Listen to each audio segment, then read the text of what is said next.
actually engenders a lot of envy. Yes. First, which brings us to the second point, which is the overall Nigerian attitude towards competition. It's a very bad attitude. It's quite so, and it's important for us to be able to draw out those differences. You see, in a country that has at least 250 ethnic groups, you need some form of federal character in order to make everybody feel equitable. Yeah, people need to understand that. I mean, federal character is sort of like is an advanced level of affirmative action on one end of the scale, while on the other end of the scale of affirmative action is quota system. So in 1973, Nigeria introduced this concept called educationally disadvantaged states to enable the North to catch up to the rest of the South in 10 years. And now and they are doing it not considering those from 1973 was 47 years ago. Yeah. So, and hold on, even when they started it, they didn't put into consideration a region that was shut out for 3 years and there was no education. There was no point putting the East into that. Exactly, because there was no point in 73. And let me tell you why. The northern elites did their people dirty under the British rule, because it was actually a deal between Atahiro II and Frederick Lugard to keep missionaries out of the north, which is why, as of the so-called independence in 1960, 2% of the population in the north was educated, Western education. So, to be fair to the north, they actually had they were educationally disadvantaged. There is no argument. To be fair to them. But the problem is, you put a policy in place in 73, again, 47 years ago. Picking when they're born 73 is ready to be a grandfather. You put a policy there, and you have failed completely. You are still doing educational disadvantage. That is the failure. This is 2020, and you have a case of unitary school where a child from Anambra who must explain to the dad that he or she has failed by scoring 139. Now, and you take a girl child from Yobe that must score only 2. You know what it means? Even if you're blind, just mark B, B, B, B, B, B, B, just all through. There is no way you get less than 10. That's what it means.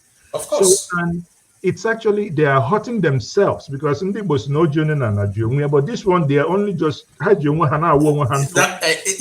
you see, you have just, that is one of my favorite Igbo proverbs. When you hold somebody down, you're holding yourself down. You can't stand up. So these are the structural inequalities that are inbuilt in the Nigerian system, because a certain group of people want to remain in power forever, and then for their children to remain in power forever. Mm-hmm. It's the feudal system. So that's the big the big clash, as it were, in the Nigerian states. You have feudalists in the north, and then you have, I don't like using the word progressives, but I can't think of another word in the south. Yes. So you have this feudalists, and it is not an accident that, I mean, the evidence is there. We've had 20 years of this so-called democracy now. So the evidence is there. When we had Obasanjo from the south, Nigeria's GDP grew, reforms were brought into place, and all of that, and the country moved at pace. Yeah. Then Obasanjo left, and Yar'Adua came into office, and Yar'Adua began to unroll a lot of the reforms that Obasanjo made. Then he died, and Jonathan came into office, and the private sector grew again. And accelerated development. And then Jonathan left, and this clown came in, and we can see all of the withdrawal. The state is getting bigger. The problem that he's facing now is that the state clearly does not have the capacity to do what he wants it to do. One. And it is showing up in different things, which brings me to something else that I think is very important for our people to understand. I work in geopolitics. That's my day to day. So all these things, I look at them every day. And it is important to it's important for people to see some of. Okay. Gee ntị, ọ bụrụ na ifeda agha na ọ bụrụ na olu na nke agha m anyị akọwa ka atapịala ụmụnne anyị n'Igbo maka na ibe anyị na-eme agha uche ka a na-anọ a sị na a na-egbukpọ onye uche da na-ekpokọ. So it's up to you. Yes, but we have a duty to educate our people as much as we can. So let me bring your slide in. Let me bring it in. So can you expand it, please? So this is it's basically about Nigeria's economy. You can see that the red is what is called the Lakaji corridor, and the blue is what is called this Eastern Economic Corridor. Now, most people, when you ask them, they will tell you that that the most important resource that Nigeria has is oil. It's not. It's the coastline. Again, this is something that Igbo needs to understand.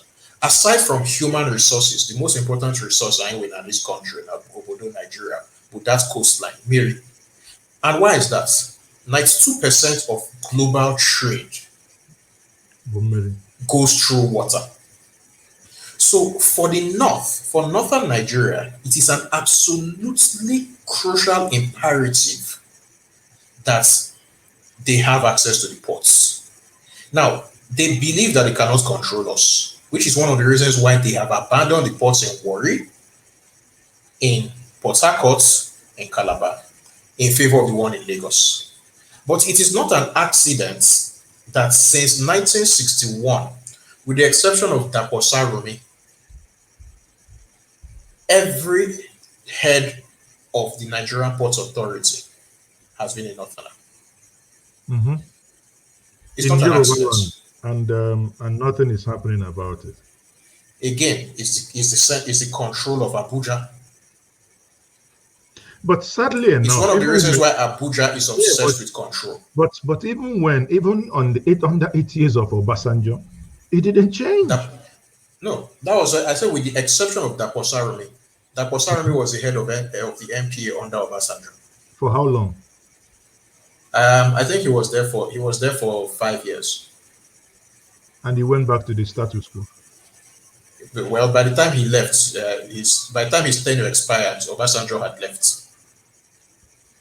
Because it's just like heading the police and DSS.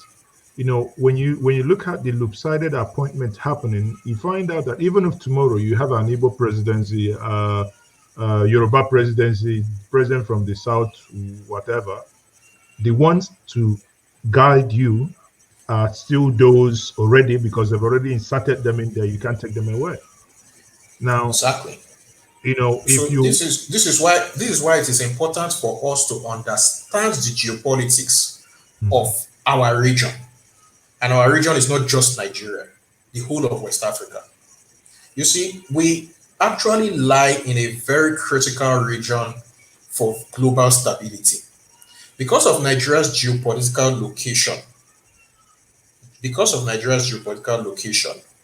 you find that if Nigeria falls apart, and it's one of the reasons why do you think, as an example, that during the Biafran War, Britain, the US, and Russia, which were all on the opposing sides of the Cold War, all came together to support Nigeria against us?